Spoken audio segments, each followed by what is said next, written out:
సంవత్సరాల తరబడి government job కోసం వేచి చూస్తున్నారా? కేవలం 8 నెలల్లో మీ కల నెరవేర్చుకోండి. వెంటనే కింది నంబర్స్‌కి కాల్ చేయండి. నమస్తే కళ్యాణ్ గారు. నమస్తే జయ గారు. నమస్తే. ఎన్ని మలుపులంటే ఒక జీవితంలో ఇన్ని మలుపులు ఉంటాయా అని ఆలోచించాల్సిన పరిస్థితి. ప్లస్ మనం ఎప్పుడు చాలా వరకు చూస్తూ ఉన్నాం వచ్చే కేసుల్లో రివెంజ్ తీర్చుకోవటం, టైం కోసం వెయిట్ చేయటం, ఆ టైం దొరకగానే నేనేంటో ప్రూవ్ చేయటం అనే అంశం ఎక్కడికెక్కడికో వెళ్ళిపోతుందండి. అంటే సర్దుకుపోయే తత్వం అనేది కొంత తగ్గిపోతుంది అన్ని వైపులా కూడా. కరెక్ట్. దీనికి సంబంధించిన విషయమేనండి. మరి రాజేష్ కాల్ చేసేనా? తప్పకుండా మేడం. అంటే వైఫ్ తో మేడం, అందుకని wife తో వైఫ్ గురించి అతను చెప్తున్నాడు. అవును అవును, మ్యారేజ్ అయింది, ఇప్పుడు ఆవిడ సర్దుకుపోయే ధోరణిలో ఆవిడ కనిపించట్లేదు. దానికి సంబంధించి ముందు కొన్ని ఇష్యూస్ ఉన్నాయి. ఇప్పుడు సందర్భం కాబట్టి తను రివెంజ్ తీర్చుకోవటం.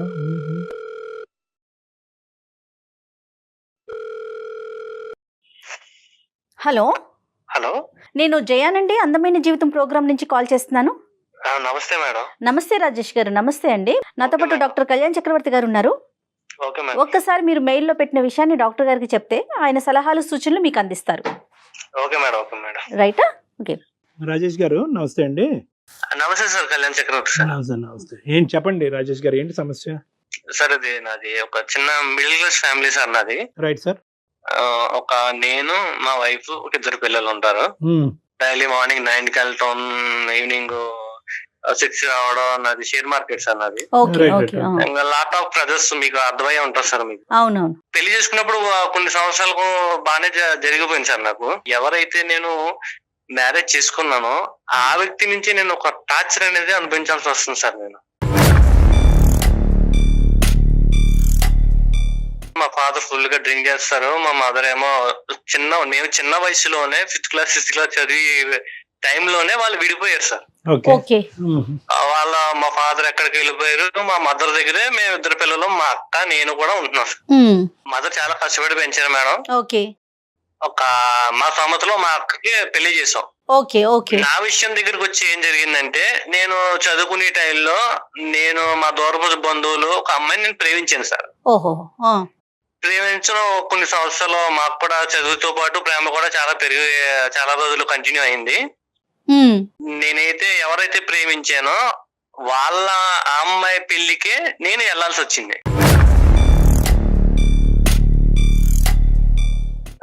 ఆ అమ్మాయి ఎలా మిస్ అయిందంటే, వీళ్ళు మిడిల్ క్లాస్ ఫ్యామిలీ, వీళ్ళ ఫ్యామిలీ మదర్ పర్ఫెక్ట్ వేలో లేరు, వీళ్ళ పిల్లలు కూడా ఇలాగా ఈ వేలోనే ఉంటారు.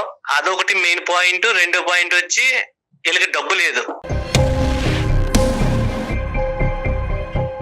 మిస్ అవడం వల్ల నేను ఇదే పట్టుదలగా పట్టుకుని ఎలాగోలాగా నేను దేని వల్ల అయితే నేను ఒక దాన్ని మిస్ చేసుకున్నా నా జీవితంలో గానీ, ఇది మిస్ అవ్వకూడదని చాలా కష్టపడ్డాను సార్. హైదరాబాద్ వచ్చేసాను.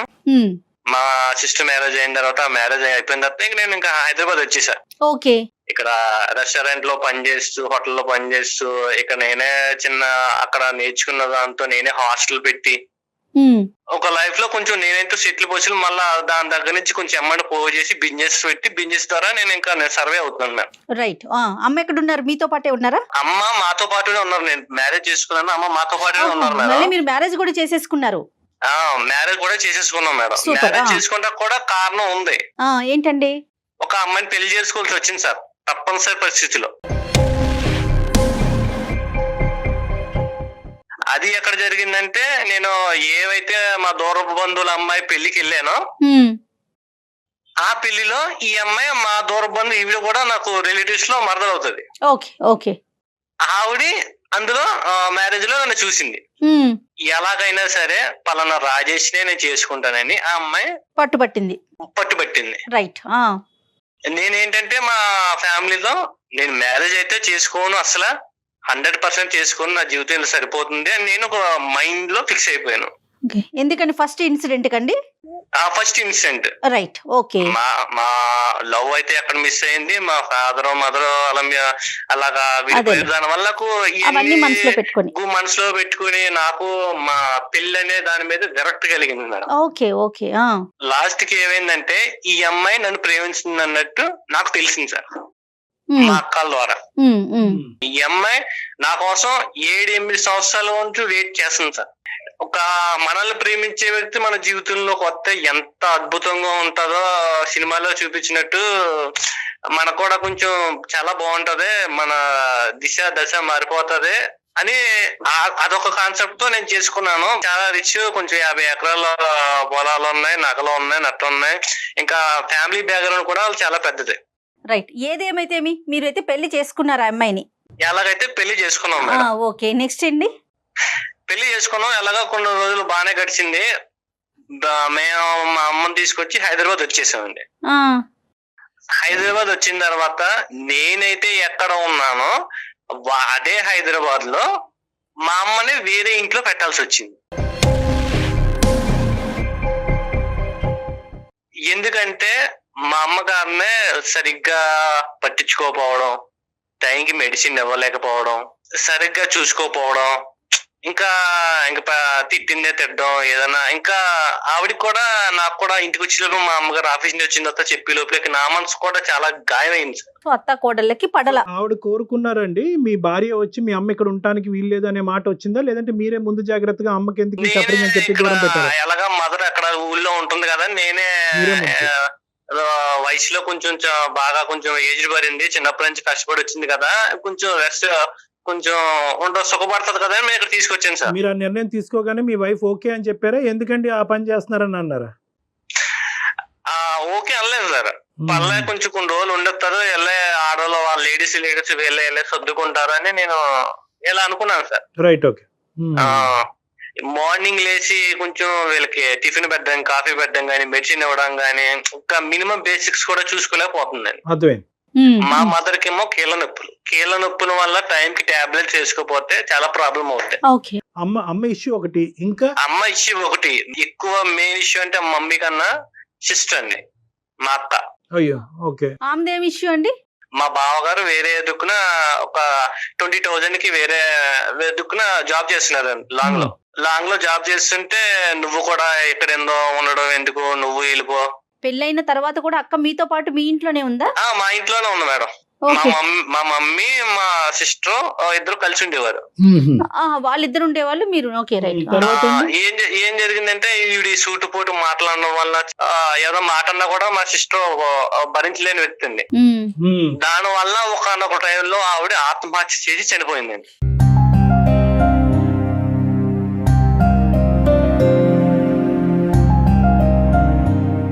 పిల్లలు ఉన్నారా రాజేష్ గారు? పిల్లలు ఒక అమ్మాయి ఉన్నదండి మేనకోళ్ళలో. సిస్టర్ చనిపోయిందన్న బాధ ఒకటి, ఆ సిస్టర్ చనిపోవడం వల్లే మా మదర్ కూడా కొంచెం హెల్త్ డిసప్పాయింట్ అయిపోయింది. ఈవిడి నేను పెళ్లి చేసుకున్న వ్యక్తి మాటల్లో ఎంత టార్చర్ పెట్టుంటే ఎంత ఆత్మహత్య చేసుకునే పొజిషన్ వెళ్ళిపోద్దని నేను అస్సలు ఎంత థింక్ చేసినా నాకు అవ్వట్లేదు సార్, డైజెషన్ కూడా అవ్వట్లేదు.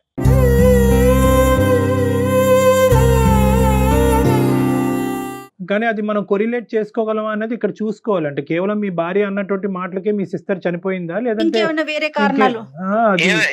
ఓన్లీ మా భార్య అన్న విషయాల వల్లనే ఈమె చనిపోయిందండి. ఆల్రెడీ ప్రీవియస్ గా కాల్ మాట్లాడినప్పుడు ఇలాగా మీ మిస్సెస్ ఇలా ఉందిరా ఇలా ఉందని మా సిస్టర్ నాకు చెప్పి వదిన మీరు చెప్పేది మా సిస్టర్ నాకు చెప్పేది. అలా కదా, అంత జరిగినా కూడా సొంత అక్కనే మీరు పోగొట్టుకున్న తర్వాత కూడా మీరు మీ భార్యతో బానే ఉండేవారా? అంటే మీకు ఎక్కడ కూడా మీ ఇద్దరి మధ్యన డిఫరెన్సెస్ బాగా పెరిగిపోయి ఉండాలి. మా అమ్మ హెల్త్ బాగోవడం వల్ల, ఈవిడి నీ వల్లే చనిపోయిందని నేను అనడం వల్ల, ఈవిడికి నాకు నేను నీకు బోలంతా డబ్బు ఇచ్చి కొనుక్కున్నాను, నీకు ఎంత కట్నం ఇచ్చాను, నీ వల్ల నువ్వు నాకు దక్కు, ఇవన్నీ లాట్ ఆఫ్ ఇష్యూ వల్ల మా డైలో గొడవలు అయిపోవడం, పిల్లల ముందేమో పిల్లలు ఏడ్ చేయడం. అదేలేండి, మొత్తం మీద ఇప్పుడు ఏంటంటే ఆ అమ్మాయి వెంటబడటం అనేది ఒకే సబ్జెక్ట్ కాకుండా ఆస్తిపర్రాలు అందమైనటువంటి అమ్మాయి 6 సంవత్సరాలు బట్టి వెంటబడుతుంది. ప్లస్ మోస్ట్ ఇంపార్టెంట్ ఏంటంటే మీకు వచ్చిన కట్నం బట్టి కూడా మీరు అట్రాక్ట్ అయ్యారులేండి. ఇక్కడ డబ్బు అనేది ఒక ప్రధాన కట్నం బట్టి కూడా అట్రాక్ట్ అయ్యాను. నా లైఫ్ లో కూడా రేపు పొద్దున్న మనీ పరంగా ఏ ట్రబుల్ రాకుండా, ఆ వ్యక్తి కూడా అంత అందగత్త అమ్మాయి అయితే కాదు, యావరేజ్, బిలో యావరేజ్. సరే, అందం మాట పక్కన పెడితే కనుక డబ్బు ద్వారా కొద్దిగా సెటిల్ అవ్వచ్చు అనే ఉద్దేశం అయితే మీకు ఉంది పెళ్లి చేసుకున్నప్పుడే. అదే ఇప్పుడు అమ్మాయి బ్రహ్మాస్త్రం కింద వాడుతుంది. నన్ను పెళ్లిలో కోరుకున్న కారణం ఏంటంటే నేను హైట్ ఉంటాను, కొంచెం తెల్లగా ఉంటాను, ఇవన్నీ చూసే కోరుకున్నా సార్. నేను ఎలా ఆవిడ ఎలా కోరుకుందో నేను కూడా ఆశ చూసి అలా కోరుకున్నాను సార్. ఆవిడ ఈయన అందం చూస్తే ఈయన ఆవిడ ఆస్తి చూసారు. మొత్తానికి ఇద్దరు కలిపి మీ అమ్మగారిని చూడలేకపోతున్నారు, అది ఇక్కడ బ్యాడ్ లక్. మా అమ్మగారు చూడలేకపోతున్నారు. అక్క వాళ్ళ పాప ఎక్కడుంది? అమ్మానో పాప ఉంటున్నారా? అమ్మ వాళ్ళ మా ఇంటి కాడే పక్క స్ట్రీట్ లో హైదరాబాద్ లో ఉండాల్సి వస్తుంది మేడం. రైట్. పాప ఏం చదువుకుంటోంది? Pre KG. వాళ్ళ ఫాదర్ చూసుకుంటారా పాపకి సంబంధించి? వాళ్ళ ఫాదర్ మా సిస్టర్ అయితే ఎప్పుడైతే చనిపోయిందో అప్పటి నుంచి మా అతను బావగారు అనేవారు పట్టించుకోవడం మానేశారు సార్. రైట్. ఒక మేనకోడలు అనేది ఇంకా నాకు కూడా ఒక కూతురు టైప్ ఇంకా చూసుకోవాల్సి వచ్చిన పరిస్థితి వచ్చింది. మీ మదర్ ని దూరం పెట్టిన తర్వాత మీ ఇద్దరు వరకు అయితే మీకు అది బాధాకరమైనా కూడా మీ ఇద్దరు హ్యాపీగా ఉన్నారా? హ్యాపీగా అయితే లేదు సార్, నేను చాలా నరకం అనిపిస్తున్నాను సార్. నేను ఎంతకాలం అయింది అమ్మని దూరం పెట్టి? 1 year అవుతుంది సార్. రోజుకి ఎన్నిసార్లు వెళ్ళి వస్తా ఉంటారు అమ్మ దగ్గరికి? అసలు వెళ్తారా? అమ్మ దగ్గరికి వెళ్ళనిస్తుందా నీ భార్య? అమ్మని చూసుకొని ఇస్తుందా? బాగోగులు అమ్మను నేను చూసి వచ్చాను, వాళ్ళకి ఏమైనా కొనిపెట్టాను, ఏమైనా చూసింది అనుకోండి, పెద్ద ఆ రోజంతా నైట్ అంతా ఒక 24 గంటలు కూడా గొడవ అవుతుంది. సో దూరం పెట్టడం వల్ల మీరు సుఖంగా లేరు, ఆవిడ సుఖంగా లేరు. ఆవిడ కూడా సుఖంగా లేదు. రైట్. ఓకే. ఇప్పుడు ఏమంటదండి? ఇంకా ఏంటి ఆవిడ కోరికలు చిట్టా? అసలు మీరేం ఎక్స్పెక్ట్ చేస్తున్నారు? మనకి ఎందుకు మెయిల్ చేశారు?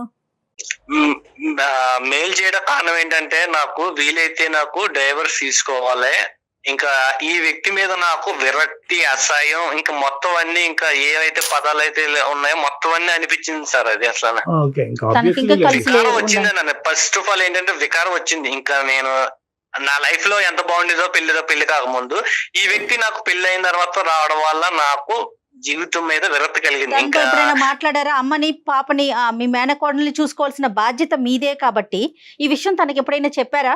చెప్పా మేడం. ఏమంటారు తను? నాకు చూసుకోవాల్సిన అవసరం లేదు, నేను కొనుక్కున్నాను, డబ్బు పెట్టి కొనుక్కున్నాను, నిన్ను చూసుకోవాల్సిన అవసరం నాకేంటి, నిన్నే నేను చూసుకోను, లేకపోతే మీ మదర్ ని మీ మేనకోవాలని చూసుకోవాల్సిన అవసరం నాకేముంది?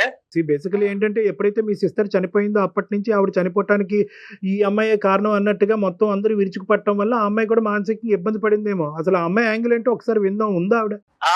నేను కాన్ఫరెన్స్ కలుపుతాను సార్. నేను ఆవిడ పేరు మమత గారు. ఓకే. ఒకసారి కలపండి, మాట్లాడదాం. Okay sir. ఇతను ఏమంటున్నాడు మేడం? నేను అక్కడ మనసు విరిగిపోయింది, ఆ ప్రేమ కరెక్ట్ కాదనే ఉద్దేశంతో పెళ్లి చేసుకోవాలనే ఉద్దేశం లేనుకున్న వ్యక్తి ఈవెన్చువల్ గా పెళ్లి చేసుకున్నాడంటే దానికి కేవలం ఆ అమ్మాయి వెంట పట్టడమే కాదు, ఇతను అడ్వాంటేజ్ కూడా చూసుకున్నాడు. ఆ అడ్వాంటేజ్ ఒకటే కనిపించింది కానీ అసలు ఈ అమ్మాయి ఎవరు, ఎలాంటిది, ఎలా పెరిగింది అనేది ఆ విశ్లేషణ జరగలేదు. హలో ఏంటండి? ఎక్కడున్నావు? ఇంట్లోనే ఉంటాను. ఎక్కడుంటాను?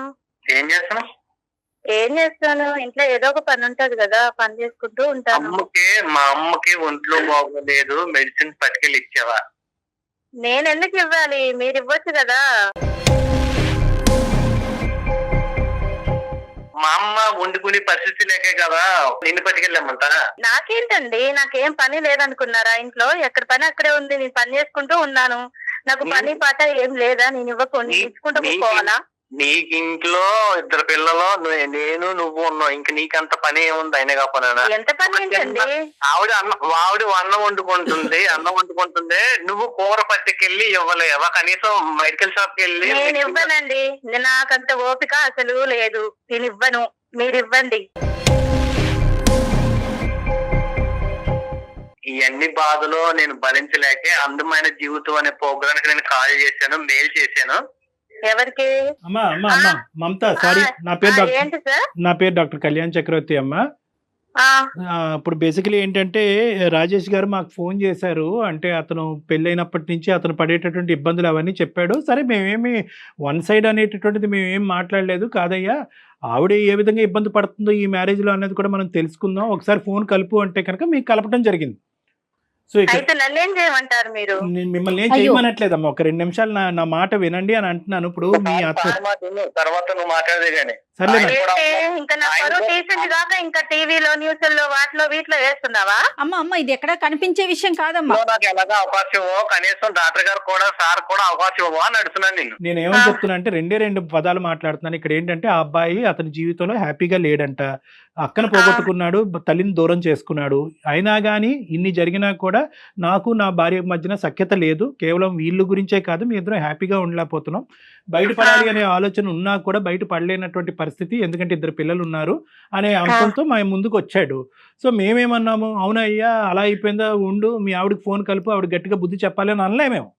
మేమేమన్నాము, ఏదో ఆవిడ వర్జన్ కూడా ఉండుంటుంది అయ్యా, బహుశా ఆవిడ కూడా ఎక్కడో బాధపడి ఉంటుంది, ఒకసారి ఫోన్ కలిపితే కనుక ఆవిడతో మాట్లాడదాం అని చెప్పి మీ మాట వినటం గురించి మీకు ఫోన్ కలపమన్నాం. నేను బుద్ధి చెప్పించుకునేంత ఏం లేదులేండి అక్కడ. అదే సరే, నువ్వు నా దగ్గర మాట్లాడినట్టు నువ్వు సార్ దగ్గర మాట్లాడు, మాకు అర్థమవుతుందా? ఏంది నీ గోడ అసలుకి, ఏంది నీ బాధ, ఏంది నాకు అర్థం కావట్లేదు. అమ్మమ్మ రాజేష్, ఆవిడ అలా మాట్లాడటం వల్ల నేనేం ఇబ్బంది పడట్లేదు, ఎందుకంటే నేను ఆవిడకి సంస్కారం ఇస్తున్నాను, ఆవిడ ఇవ్వలేకపోతున్నందుకు నో ప్రాబ్లం. నీతో నేను సంస్కారం నేర్పించుకునేంత ఏమీ లేదు అక్కడ. నువ్వు నన్ను 6 సంవత్సరాలు టార్చర్ పెట్టావు నువ్వు నన్ను.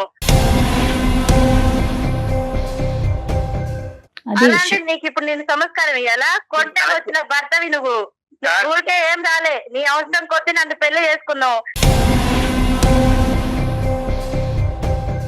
నేను నీ మాట వినేదేంది, నేను అసలు నీ మాట వినను, నేను చెప్పింది నువ్వు చెయ్యాలి అంతే.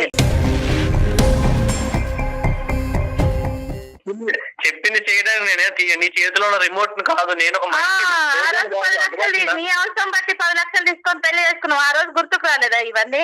ఈ 10 లక్షలు నువ్వు ఎప్పుడు ఇచ్చావు? నేను ఈ 10 లక్షలకే 10కి 10 కలిపి నేను సంపాదించాను నా కష్టంతోను. ఒకప్పుడు రాజేష్ కాదు నేను, ఇప్పుడు మారాను, అర్థమవుతుందా?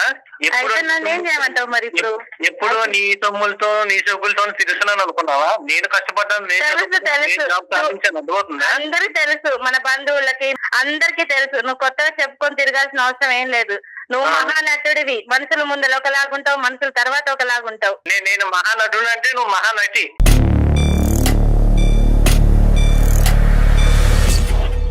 సబ్జెక్ట్కి వద్దాము. మమత అమ్మ, మీరు 6 సంవత్సరాల పాటు అతని చేతుల్లో ఇబ్బంది పడ్డాను అని అన్నారు, ఏంటి అది ఒక్కసారి చెప్పండి అమ్మా. నా బంధువులతోని మా రిలేషన్ అందరితో నేను అడిగిపించాను, నేను చేసుకోనని ముఖాన కొట్టి పడేసేస్తాను. అసలు చేసుకోనని కొట్టి పడేసి ఆ తర్వాత నేను అలానే 6 సంవత్సరాలు నరకం అనుభవించాను సార్. చేసుకోవాలని. నువ్వప్పుడు 6 సంవత్సరాలు నరకం అనిపించేవాని, ఇప్పుడు నాకు 6 సంవత్సరాలు నరకం అనిపిస్తున్నావా? నేను నీకేం నరకం చెప్పట్లే, నేను మాట్లాడే మాటలు నీకు నొచ్చాక నీకు నరకం అనిపిస్తుందేమో. నీకు ఆ రోజు నా డబ్బు అవసరం ఉండి నన్ను చేసుకున్నావు అంతే, నాతో నువ్వేనాడు ప్రేమగా ఉండలేదు కదా. నాకు డబ్బు అవసరం, నీకు అందం అవసరం కాబట్టి నన్ను చేసుకున్నావు. ఒక పెళ్లి అనే పవిత్రమైన బంధాన్ని ఎవరికి ఇష్టం వచ్చినట్టు మాట్లాడేసుకుంటున్నారు మేడం. చేస్తాడు, మనుషుల ముందర ఒకలాగుంటాడు, మనుషుల తర్వాత ఒకలాగుంటాడు. ఇంత నటించేవాడు నాకు అసలు నచ్చదు మేడం. మనుషులు వెనకాతలు ఎలా ఉంటాడో ఒకసారి చెప్పమ్మా. ఇంతే సార్, అసలు మనిషితో ప్రేమగా ఏనాడు ఉండదు. ఆయనకి ఏదో డబ్బు అవసరం ఉండి నన్ను చేసుకున్నాడే గాని. వాళ్ళ సిస్టర్ చనిపోవటానికి మీరే ప్రేరేపించారంట ఆవిడ అనుకోండి. ఆమె చిన్న చిన్న మాటలకి విషయం చేసుకుంటారు సార్. మనం నవ్వుకుంటా వదిన మర్దలు అన్నప్పుడు నవ్వుకుంటే ఒక మాట అంటాం కదా, దానికే విషయం చేస్తుందామా. నవ్వుకున్న విషయాలకే చనిపోయిన వ్యక్తి ఎప్పుడైనా ఈ న్యూస్ పేపర్ లో కానీ వార్తల్లో ఎక్కడైనా వచ్చినట్టు మరి చిన్న చిన్న మాటలకి ఇగో ఇవన్నీ చూపిస్తుంటే మరి నేనేం చేసేది? మొదల చిన్నటికి ఫెయిల్ కావడం, చిన్నటికి చీర ఒక బల్ల వేసుకోవడం, మరి అలా చచ్చే వాళ్ళని ఎన్నిసార్లు ఆపుతాం సార్ మనం? సరే, కానీ వాళ్ళ తల్లి ఈ రోజు బయట ఉండవలసినటువంటి పరిస్థితి ఏంటమ్మా? అంత కష్టపడి పెంచినటువంటి తల్లి అవసరమే లేదు సార్, అవసరమే లేదు. ఏంటి అంత ఆవిడ చేయకూడనటువంటి తప్పేంటమ్మా మీ అత్తగారు? నేను చెయ్యను సార్, అసలు వాళ్ళకి నేను ఎందుకు చేయాలి? నాకేం అవసరం, నాకేం పని ఏం లేదా? నాకు ఇంట్లో 2 పిల్లలు చాకరీ చేశాను, నా భర్త చాకరీ చేస్తాను, నేను అలానే ఉంటాను. ఏమన్నంటే విడాకులు ఇస్తాను అంటున్నాడు. బాధ్యత రాహిత్యంగా నువ్వు మాట్లాడక అర్థమవుతుందా? నీ తల్లిని చూసుకోవటం అనేది ఎంత బాధ్యత, మీ అత్తగారిని చూసుకోవటం కూడా అంతే బాధ్యత. రేపొద్దున నిన్ను చూసుకునేటటువంటి బాధ్యత నీ పిల్లల చేతిలో ఉంటారు. సో ఇవన్నీ వదిలేసి నేనెందుకు చూసుకోవాలి, నేను చూసుకోనండి అంటే కనుక ఓన్లీ ఎర్రగా బుర్రగా ఉన్నటువంటి మొగుడిని ఒక్కడనే ఉంచుకుని అతను చూసుకోవటం ఒక్కదాని గురించేనా పెళ్లి అనేటటువంటిది? నేను ఆయన ఒక్కనే చూసుకుంటా సార్, వాళ్ళమ్మతో నాకు అవసరం లేదు. ఎక్కడి నుంచి వచ్చారమ్మా? అదేమన్నా బ్రహ్మ పదార్థం పైనుంచి ఊడిపడను? మేడం అంత ప్రేమ ఉన్నాయన, మరి అదే 6 సంవత్సరాల ముందుకు నా రిలేషన్ తో అడిగిస్తాను, మరి ఆ రోజు లేదా నా మీద ప్రేమ? అదేంటమ్మా, ఒక వ్యక్తి అది ఒక మనసు, తనకి నచ్చితే పెళ్లి చేసుకుంటాడు, లేకుంటే లేదు. ఆయనకు నొచ్చి నన్ను ఏనాడు చేసుకోలేదు మేడం, అతనికి నొచ్చి నన్ను పెళ్లే చేసుకోలేదు. ఏ అక్క అయితే మన పెళ్లికి కలిపిందో ఆ అక్కనే దూరం చేసాం. మా అక్కనే ఆమెకి చావే ప్రస్కారం అనుకొని చనిపోయింది, దానికి నేనేం చేయాలి? ఏం చెయ్యాలి ఏం చేయకూడదు అన్నది తీసి పక్కన పెట్టమ్మా. మీ కళ్ళు ఎదురుగుంటూ ఉన్న ఒక ఆడపిల్ల చనిపోయింది. అది దాని గురించి మీకు కొద్దిపాటి జాలి దయ సానుభూతి కూడా లేకుండా ఏదో పోయిందిలేండి ఎంతకాలం కాపాడుతాం అని చెప్తే కనుక ఈ రోజు వాళ్ళ సిస్టర్ చనిపోయిన రోజే నిన్ను దూరం చేసుకోవచ్చు నీ భర్త. వాళ్ళ సిస్టర్ యొక్క చావు కారణం అనుకునేటటువంటి వ్యక్తి ఈ రోజు భార్యను పక్కన పెట్టుకుని ఈ రోజు తల్లి కూడా దూరం అయిన తర్వాత కూడా మళ్ళీ భార్య దగ్గరే ఉండేటటువంటి వ్యక్తిని నేను చూడలే.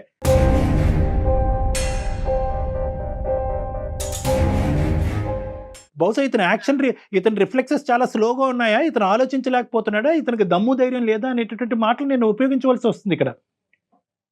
ఇప్పుడు దమ్ము ధైర్యం లేక సార్ నేను ఒక కాంపిటేటివ్ వాళ్ళలో ఉంటున్నాను. ప్రతి దానికి కూడా నాకు ప్రతిరోజు నాకు చేసే జాబ్ నాకు సవాల్గానే ఉంటుంది సార్.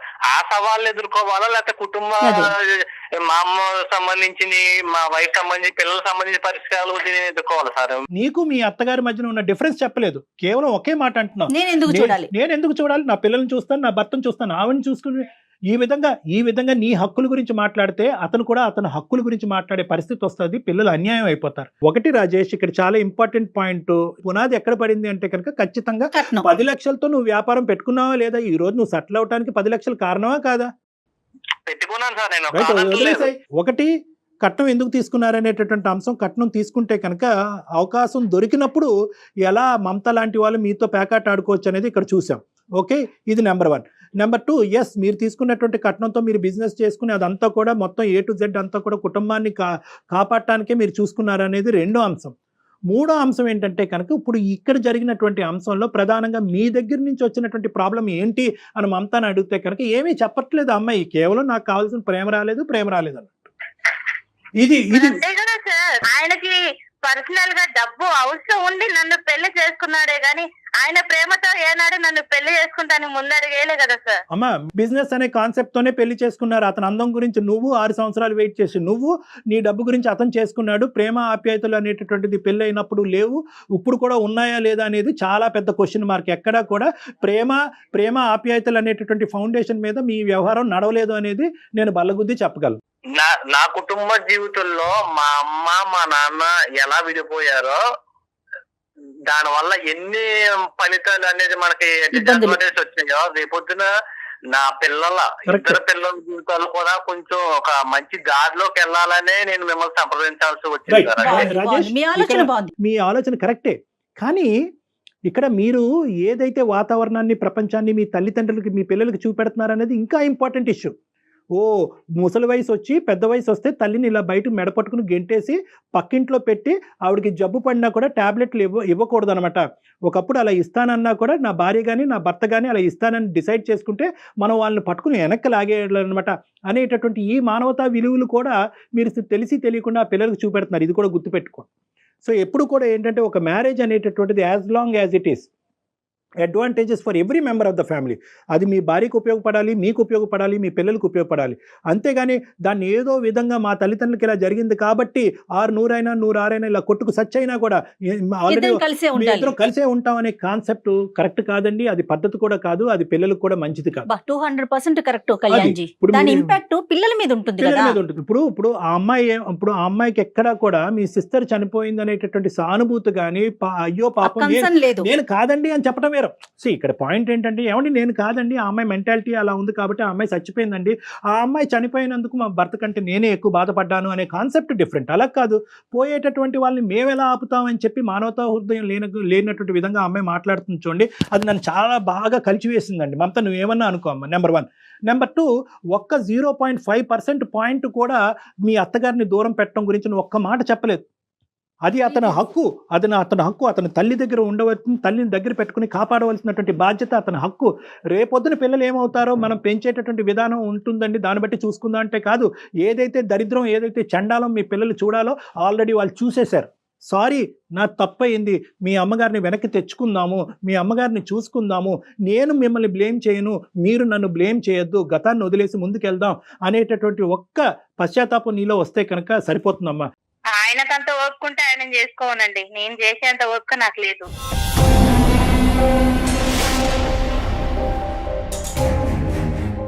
ఏంటమ్మా మమత, అసలు నువ్వు మాట్లాడేటటువంటి తీరేంటమ్మా? ఎప్పటికీ కూడా నువ్వు ఇదే వయసులో ఉండిపోతావు అనుకుంటావమ్మా? చావు వచ్చి తట్టదా? చావు వచ్చి మనకు వయసు రాదా, మనకు వృద్ధాప్యం రాదా? ఎప్పటికీ కూడా ఒక సపోర్ట్ లేకుండా 2 కాళ్ళ మీద పరిగెట్టేస్తామని అనుకుంటున్నావా? చాలా నీ ఓవర్ కాన్ఫిడెన్స్, చాలా ఎక్కువైంది నీ ఓవర్ కాన్ఫిడెన్స్.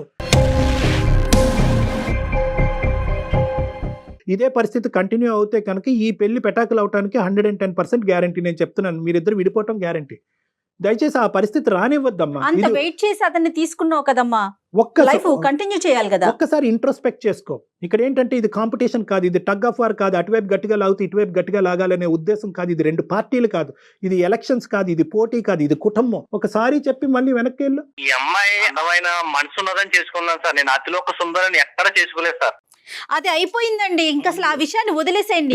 పెళ్లి దగ్గర ఉంటాడండి ప్రతిసారి ఇలానే సౌందర్యం జీవితాంతం ఉంటదండి. ఏమండి మీరు అదే పెద్ద ప్రాబ్లం. మీ ఇద్దరి మధ్యన ఏదైనా ప్రాబ్లం ఉందంటే పెళ్లి అయినటువంటి ఆ 3 ముళ్ళ దగ్గర అయిపోయారు మీ జీవితం. అదే నేను చెప్పట్లేదు, ఆ అమ్మాయి ఏమో కట్నం దగ్గర ఆగిపోయింది, అతనేమో అందం దగ్గర ఆగిపోయారు. అది దాటి ముందుకు వెళ్ళట్లేదు అసలు. ఎక్కడైనా కూడా ఇద్దరిలో 0.5% ఈ కుటుంబాన్ని కాపాడి ఆ పిల్లల్ని కాపాడాలి అనే ఉద్దేశం రావాలి కదండి.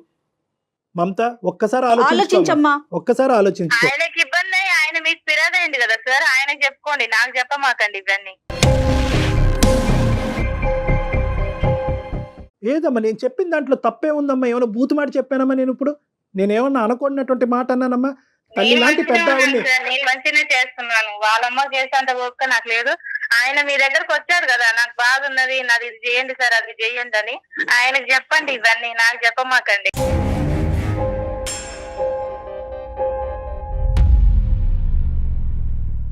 ఆయనకి చెప్పాలంటే నువ్వు వినాలి కదమ్మా, ఇదంతా కనెక్టెడ్ సిరీస్ కదా. నాకైతే వినే ఓపిక కూడా లేదు సార్. అదే పెద్ద ప్రాబ్లం. చెప్పి తిను. అక్కడ నీకు చెవులో సో చెప్పడానికి రాలేదు, మన జీవితానికి ఒక పరిష్కారం చూపించడానికి. నీ భర్త ఈజ్ ఈక్వల్ టు మీ అత్తగారు, మీ భర్త గారి తల్లి గారు. సో నేను నా భర్త కాదు. ఆవిడని ఎవరిని చూస్తారు?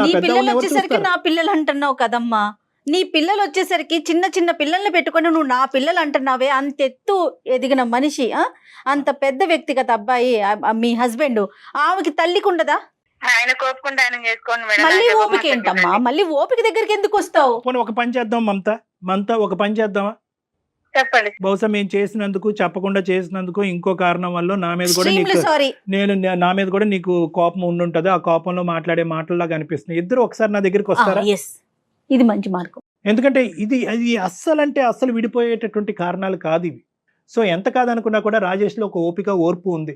నీలో కొద్దిగా ఓపిక, ఓర్పు, సహనం తెచ్చుకుని నన్ను ఒకసారి కలవండి, ఇద్దరుని మనం మాట్లాడుకుందాం ఒకసారి. ఆయన మీ దగ్గరకు వచ్చి ఆయన బాధలు చెప్పుకున్నారు కదా. సరే అమ్మా, రావడానికి కూడా కారణం ఒకటి, నువ్వు బాధ పెట్టడం వల్ల కుటుంబం సర్వనాశనం అయిపోతుంది అనే చిన్న కారణం చేత ఫ్యూచర్ కూడా కొంచెం పాడవుతుంది. కాబట్టి దాని వల్ల నేను పిల్లల భవిష్యత్తు కూడా పాడవకూడదని నేను కన్సల్ట్ అయ్యాను సార్. తప్ప అది అర్థమైందిలేండి, ఆ అమ్మాయికి అర్థమైంది కానీ అర్థం కానట్టుంది. ఒకసారి నీకు ఇష్టం ఉంటే కనుక ఒకసారి కూల్ హెడ్ తో ఆలోచించి ఇద్దరు ఓకే అంటే ఒకసారి నన్ను వచ్చి మాట్లాడు. ఇప్పుడు చెప్పమాకమ్మా నీ నిర్ణయం. ఇది అయిపోయినాక నువ్వు కూల్ గా ఆలోచించుకొని 1-2 రోజులు ఆలోచించుకొని తర్వాత నిర్ణయం తీసుకోండి.